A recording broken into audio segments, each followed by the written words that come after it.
Job done, no worries, into round two.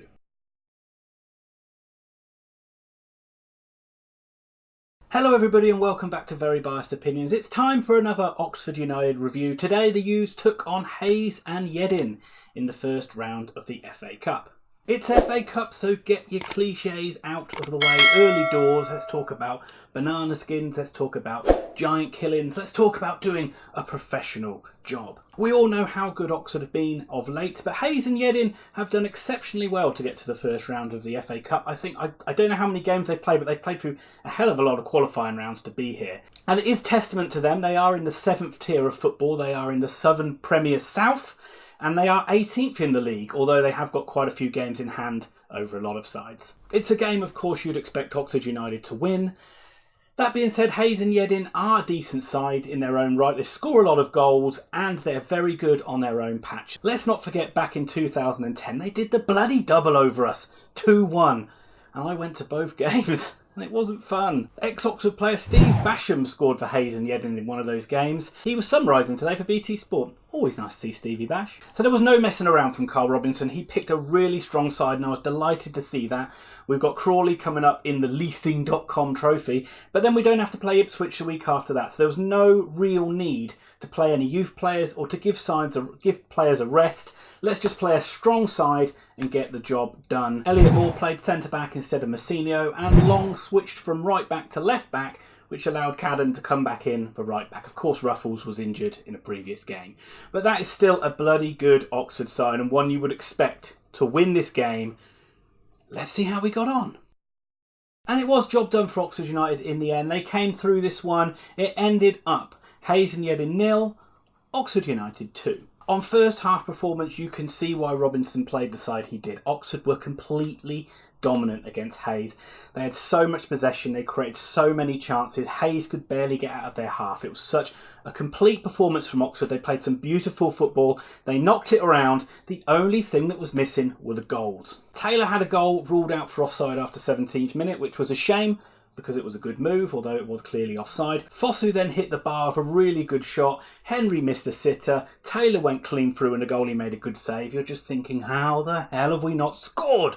And then, lo and behold, usually we're crap from corners. We go get a first goal from a corner. And it was Sam Long. Oxford boy, Sam Long, with the goal. Dickey wins the initial header. It comes to Taylor. His header hits the bar. He had no luck in front of goal today, but it falls out to Longy and he just tucks it in. Nice, easy finish for him. 1-0 Oxford. And as I say, Oxford just completely dominated. They stayed on the front foot for the whole of the first half. The only thing you just thought was, could we get a second goal? Very nearly did. Fosu with a free kick which hit the post. It came back out. It hit Jack Smith, the Hayes goalkeeper, on the back, which nearly went in. But that would have been really unlucky for him, and he deserved that bit of luck because he was excellent throughout the whole game. So Oxford went in winning 1-0 at half-time, and it was very comfortable, but you can just see what a slender lead 1-0 is.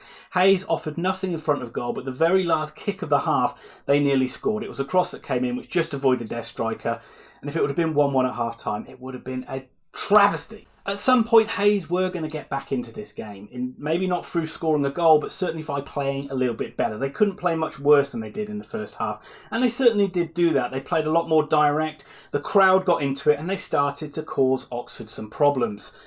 Oxford continued to cause problems of their own going forward, but again, they just could not get this second goal. And the longer it stayed at 1-0, the nice football and the pretty football started to turn from enjoyment to a bit of frustration, just because we could not put this game to bed. Obi forced Eastwood into a good save, and generally Hayes and Yeading started to get more possession. They started to get more crosses into the box, more set pieces, and you just sensed something might happen. Oxford needed a second goal desperately, and thank God they got it.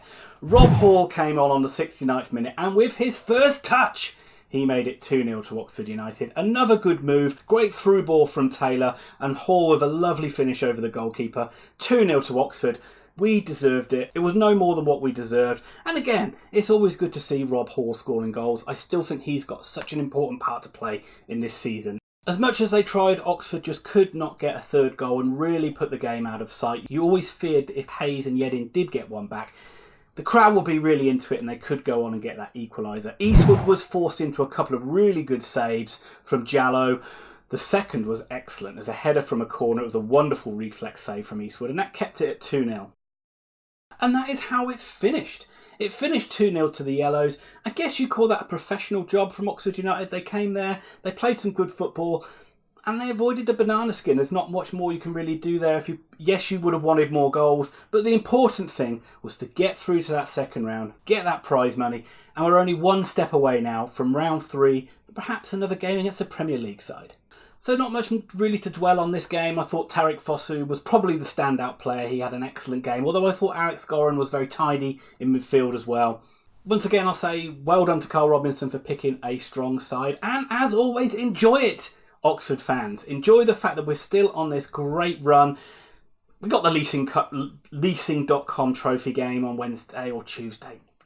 That game really doesn't matter. And then we've got a bit of a rest before we get back into league action.